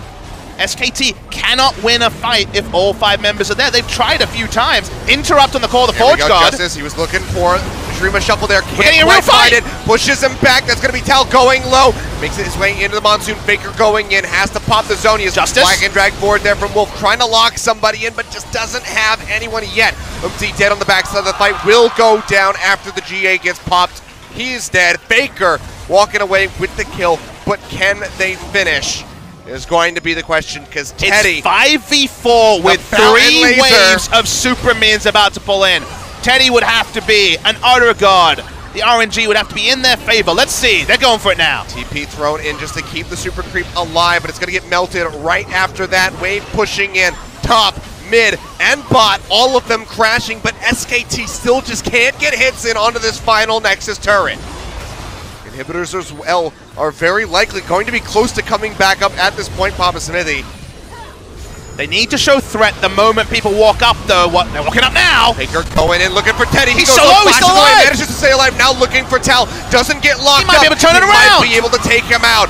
Turret does go down. Nexus exposed. Tal getting popped. Will be coming back from the Guardian Angel, but he's immediately destroyed. And Jin Air will hold out yet again. 68 minutes just about on the clock. They are not going down. While we still get more time, the Nexus turret going down is big, though, Achilles. From my belief, If you put down a sand turret, it doesn't necessarily count as something to stop the Nexus going down. I believe if you put up a sand turret, you can still attack the Nexus and end the game. So that is going to be very relevant now. It was worth one person dying for them to take out that particular Nexus turret on the next attempt. Can you stop the Peke-style ending from Faker? My first impression is no. Somebody has to be in the base at all times, so they have to scour the Why would you entire leave the thing. base? The Baron has so little value at this point, Achilles. You don't need to commit for that. You don't want to give away both, but you don't have a choice. I know. I'm just reinforcing that the back door will very likely be there if they left the base for whichever reason. This is absolutely absurd. We are now pushing in towards 70 minutes on the clock. Records upon records have been obliterated. 1,082 CS, over 300 more than the previous record for Sivir, who has been item capped for the best part of 35 minutes into this game. It keeps going and going. SKT now know that against double teleport, even with those on cooldown, Jin Air will never leave the base. The base now represents their final Alamo. Baron will go down, they will walk to Elder, and they will attempt to end the game. And the only question we have left, Achilles, is do they try to fight or do they try to suicide for the Nexus? There's value to both ideas. You know, I think if they suicide for the Nexus, they have it easy. Between the Lich Bane Agreed. and the Sheen, I think they just go for it. But how much do they care about the KDs in this game where there's only been 17 kills total? Does Janna just sell all her items and buy Deathcap Lich Bane? You laugh, but the shield's big, It would be a her massive auto shield. before she dies will be relevant. Let's see. 2 inhibitors back up. Trying to get the wave pushing there in top lane. All throwing out 3 the two-shot inhibitors barrage. back up. So they got to work their way through those yet again. Because this is going to be a period of time where they do not have super creeps pushing into the base. Items have changed again and again. Bang. Steadfast with his Iceborne Gauntlet. Could have been an argument for Trinity Force at some point. Here's Faker. See, there you go. Longest game in LCK history, 2015. We're not that far away. 9 minutes and 15 seconds. My prediction is we don't get there because I agree. the Nexus is now exposed, but Good lord if we get there. we got somewhere. We don't need to necessarily get to that game. I mean, we're breaking records before my time here, Papa Smithy. I got here in 2016, man. I remember that game. It was long.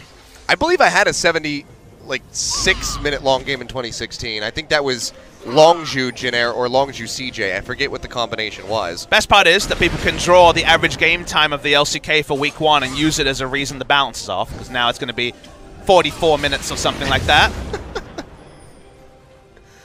Well, we broke, 1,100 CS for Teddy. I'm angry now. Wraith still doesn't have a damn Ornn upgrade. We're 70 minutes in. We're going to have to pull him aside and have a word with that man after this game. Well, that's going to be on the hunt popped. All the Forge God not going to hit. Bang getting jumped on by Empty, but immediately has to flash back for fear of his own life. Faker, yet again, just threatening that top inhib as Teddy tries to get him out. Any inhib is golden. Any inhib is golden. They can end the game very easy after. There 1 you go. inhib down. 2 They'll go ahead and get inhibs 2. down. Quickly just going to go ahead and complete the circuit. Why not? Get all 3 of them. As they start poking out Jin Air, they have held off SKT time and time again. Can they do it one more time here now? As we hit 72 minutes on the clock, you can see Teddy just pushing Faker back. They will not be going to get the last minion wave. That was an option there for SKT. There's a minion wave very pushed out in bot side.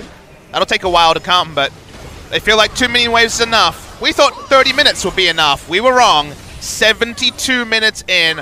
SKT again should win everything in their corner apart from Teddy and his fountain laser status. Waiting here for the approach. They're going to back away. They're backing away, Achilles. They got other places to go. Turns out they had a conflict right now. They got somewhere else to be. Well, we got a Zerat portal. I mean, that's relevant too.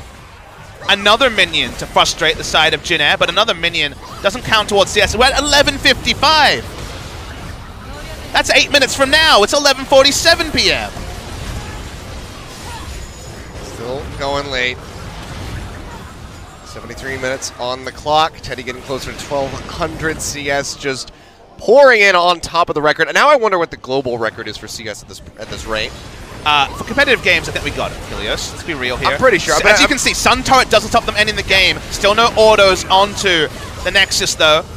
I'm wondering how much he's beaten by. How much more do you have to wait for? As they push the Zarot portal closer, of course. Just go.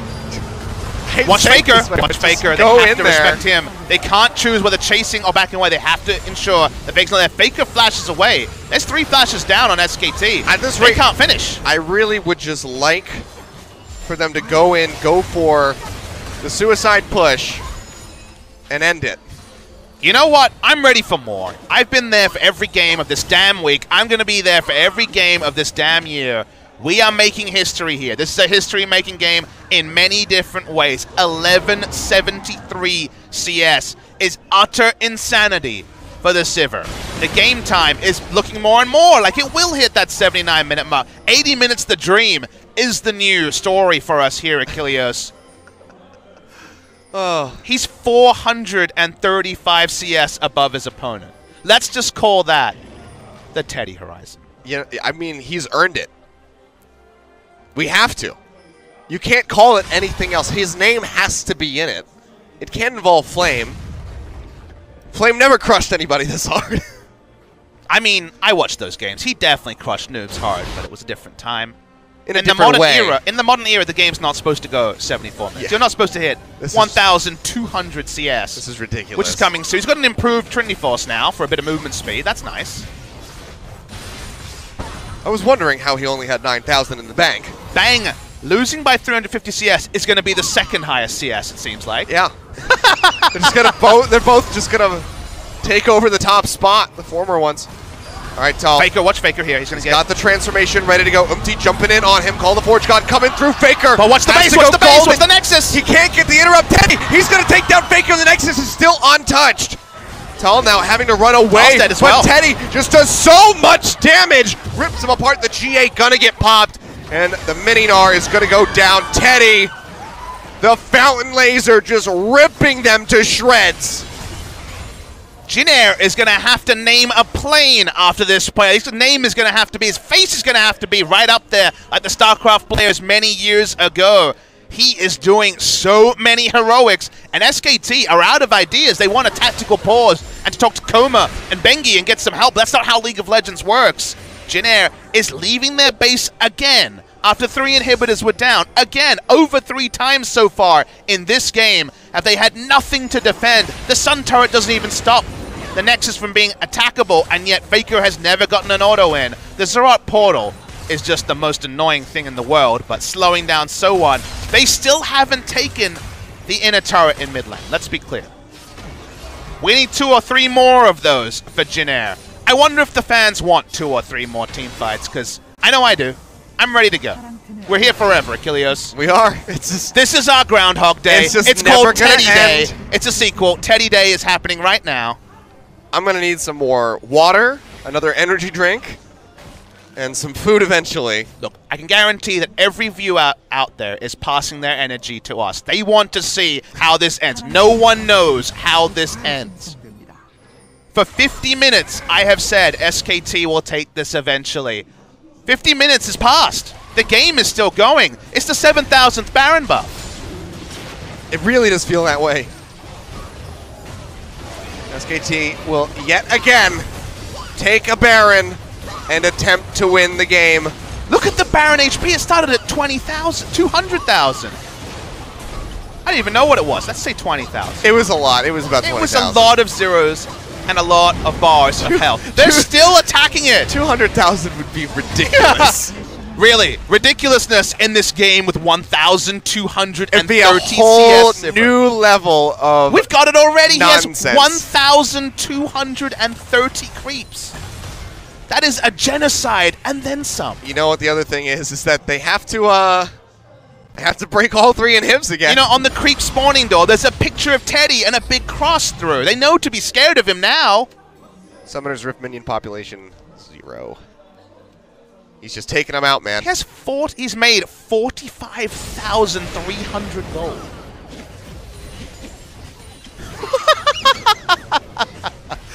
Oh, God, I think the insanity's starting to set in. Really? Just now? Just now? Yeah, this is my breaking point. 78 minutes exact. That's when things start getting At least loopy. now we know for the next Jin Air game. Maybe people will listen to my prophecy and take Gathering Storm against Jin Air. Imagine the bonuses at 80 minutes. I don't want the next Jin Air game, man. Atlas can have it. Here we go. Yet again, looking for Faker. He's going to dodge out. Call the Forge God, and Empty can't stay on top. Faker immediately goes straight back in. Oh my God! Almost pops the Guardian Angel. Just a few hits. I'm getting out there with Guardian Angels. Very relevant because Shot Barrage is cruising by to say, ostensibly hey. we're going to see a fight again at some point. There is no voice for this, Killers. Only our real voices. Only our exasperation at a game that has gone 80 minutes. We're going to break that record soon. So close. And there's a chance that they could end it, but it just doesn't seem It's less than a minute from now. We're going to get there. I didn't think it could happen, but it is. It's going to happen. A new we LCK are seeing record. LCK history in about every single way. Again, the person who is 400 CS down has the second most CS ever. Here we go.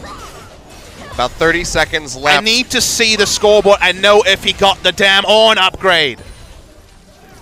Look here, Papa. I need to know. 20 seconds. He didn't break get the record. The he damn still has Ornn not upgrade. upgraded it. What the hell is he doing? I don't think he realizes. I think his brain is as fried as ours at this point. SKT pushing in.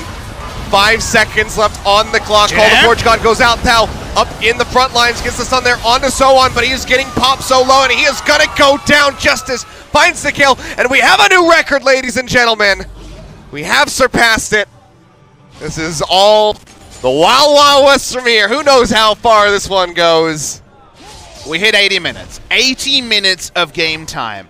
And the craziest thing, as the crowd continues to applaud, by the way, my applause to the crowd. They're all still here. It's 11:55. We didn't even start late. We started on time. You know, I'll have you know, Papa Smoothie, we have just jumped. We have made it to 92,000 viewers on Twitch on this game because of how ludicrous it is. But you need to be able to say you were there. Everyone who was there for the Faker versus Faker, look at the moves, look at the cleanse, remembers they were there. People will remember being there for this game, the utter insanity. Faker teleporting around, walking around, Riff walking around. This game is historic, and it's still going, and yet we still don't know who will win.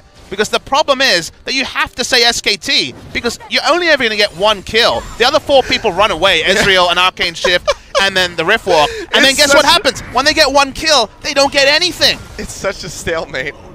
It's ridiculous. They can't do anything when they get the kill except buy more time. They're only going to set more records. It's going to be 1300 CS soon.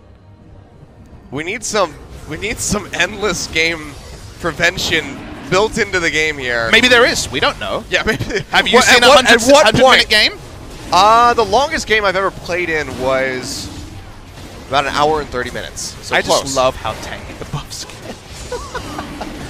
I want to know how much. I wish we clicked on it to know how much damage it was doing. It's not going to be relevant, obviously, because of how late it is, but nice to know. It'll die eventually. It must be demoralizing for SKT, because Classic K versus Jin Air in 80 freaking minutes. What would the shot caller be saying now? It's like, yes, let's get the 12th Elder Dragon. Oh, baby! Don't worry, he got a Zerat portal, but he made sure not to upgrade his Ornn item. Oh, good God. This is Jin Air's paddock. They play the long games. They now have the top 2. They probably have number 3 as well. I'm not 100% sure. My eye is twitching right now involuntarily. Ugh. Wraith, just go back. Wraith, come on. Just let me have the listen and tell Wraith. I don't know how his English is. Do you want to just walk down there and go into the booth right now? I wouldn't miss anything. I'd still be back for the game. We had the confirmation from Joel that it's been 5 Barons and 4 Elders, less than I expected for 82.5 minutes of the dream. I really thought it was closer to 7 Barons at this point, but apparently not. So how's your night going? You know, it's taken some twists and turns I didn't see coming. With Jin Air, you're never quite sure. You never make the early plans. With some teams, you know, you're like, yeah, 11 PM, we could make that. With Jin Air, you're like, no, I'm clearing my schedule. I thought maybe getting some chicken wings tonight, but that was about 3 hours ago. Yeah. That's not happening. I was expecting to be done by about, 9:45, 10:15, something like that. I have 6 days in a row starting from Tuesday. That's pretty cool. I get 2 days off before, so that's nice. How many times does Jin Air play in that time span? Too many times, actually. It's more than 0. This team will never be relegated. They'll never go away. The sponsor is a big one. If you guys don't know, Jin Air is the kind of student-friendly, low-cost version of Korean Air, which is one of the premier airlines here in Korea. Budget airline does short international flights, stuff like Japan to Busan, intra-Korea as well. So, and SK Telecom, if you weren't 100% sure, right up there, the Verizon of Korea, I guess, one of the big two. We have SKT and KT as our biggest networks here. That's why the telecom war exists. We have to talk about stuff like that because 800 Zerat portals on the Rift. Nothing really else to talk about. And we're backing away because the Baron hasn't spawned yet. What is Bang going to buy? He's sold all his items. Maybe he'll just buy them all again, just to be an alpha. I mean, I think that if I started talking about the Look at Bang. He's going to go and just be a traditional AD carry. He's like, I don't need to hit any more Mystic shots. Okay, Essence Reaper. Don't worry. If he messed up, he's got 4,000 gold left to consider his options. Yep. Yeah, he did mess up. Sold the back. No Essence Reaper. Don't need that silly stuff. Trinity Force. Trinity Force. Okay. Faker getting jumped on. And he's all right. I could have started talking about Star Wars Episode 8 when this we don't want to date this started. cast. We can't talk about anything in time because this cast will live forever. No, what I'm saying is... It's bigger than you and I. I could have started talking about the things that I disliked about that movie, and I would have ended my conversation about 15 minutes ago, and this game would have still been going. SKT needs the Baron, Achilles. They're going to take it down. Die, evil Baron. So that's the 6th one. You think the Baron would learn by the 6th time? Just don't show up. Just don't spawn. This is not the day. If you're at home and took a day off work to watch Jin Air Green Wings versus SKT, first, I slip my hat to you. Second, you saw something special today. Yep. Absolutely insane. I've just been waiting for them to fight. Even if it results in another stalemate, I would just like to see some action. What would you consider a fight? Because there probably can't be a hard commit when somebody dropped to like half HP at least. Okay, maybe. I mean, people are dying. One will die. 9 will stay alive, though. The minion genocide continues. Let's do some rough maths. We have nothing happening on the screen. 16, 29. There's been about 2,008, well, more than that, 3,000. Something crazy on the side in terms of minion kills. 2,000, 2,400, 2,900. Yeah, about...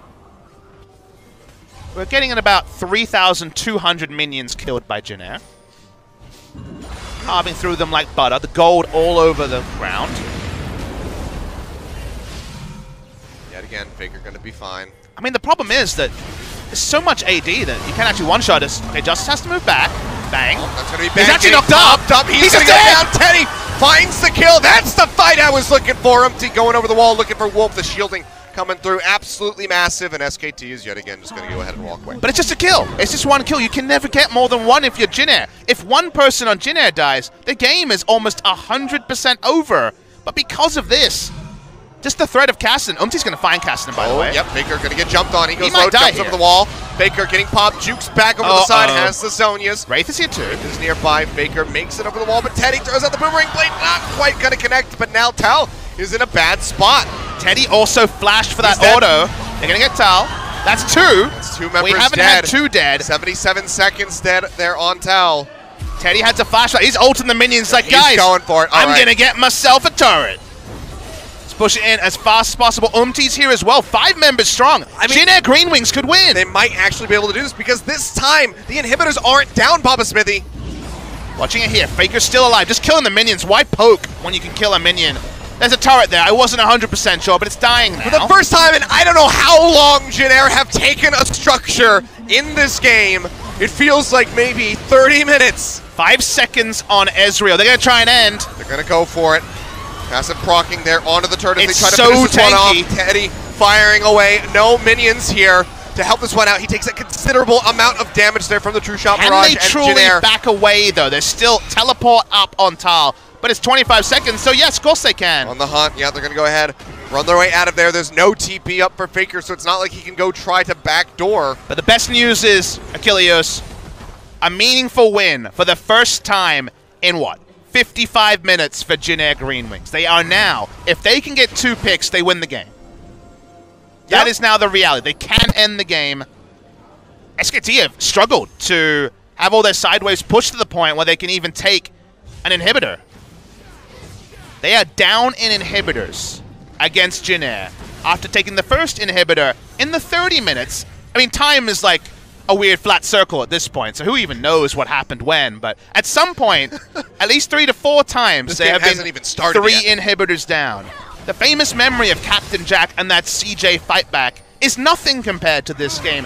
That game was over way earlier. This game's still going. 1374 CS on Teddy. Is there a drinks break at 90 minutes in a League of Legends game? There might be. There should be. There really should just be a decided pause. Let the players go use the bathroom so we don't have a toilet issue. We're still going. Why are you killing those, Bang? What are you doing? He's just getting his auto. Look, he's not used to auto-attack Ezreal. You're not going to catch up to Teddy no matter how many Krugs you kill. Hey, you got to get all your auto-cancels ready. He's not he's auto-attack Ezreal. He's not Mystic Shot Ezreal. He's got an Infinity Edge. He's powering up. Gathering Storm would have been the biggest MVP of all time in this game at 90 minutes. They never expect the 9th proc. We're really about to break it. We are. 90 minutes to the dream. I hope everyone around the world can stand up and cheer. Well deserved. Absolutely absurd. 89 minutes 30 into the game. It is after midnight here in Korea. Second time this week, Kilios. I Second know. time with you. Woo! But this time, there wasn't a 40-something minute long pause. It was just straight gameplay. And that makes it better. This is way better than that situation. We don't get to record a podcast, but someone will listen to this on MP3 in the future. There's Teddy, the monster. We have now dubbed him the Fountain Laser. It's for all time now. He just looks impatient and bored right now. He is the Fountain Laser forever. He really is. It doesn't matter. He spawns as a Fountain Laser because this has been a series of unbelievable carried. We have had it confirmed that the longest game ever at the professional level is 91 minutes. Hong Kong Attitude versus AHQ in 2013, and we're going to beat it. We are breaking a record. Faker looks like the years same as ago. if he started streaming, the same as if the game just started. Conditioning is not a word you use to talk about League of Legends pro players very often. That's a word for real sports, you know? Like, his conditioning, he's keeping in great shape. You need to be in certain shape.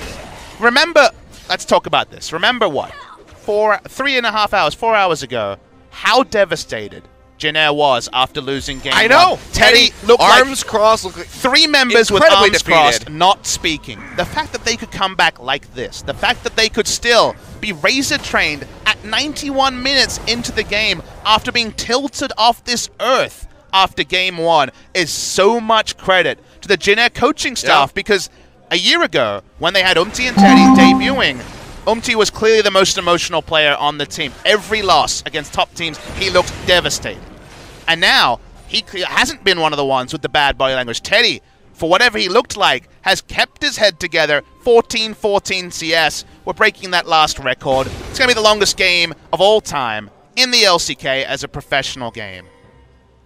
And it's been amazing. in the world. And you know what? Highest We can CS. stand up and cheer because Wraith found out you can upgrade your Ornn items. He did it.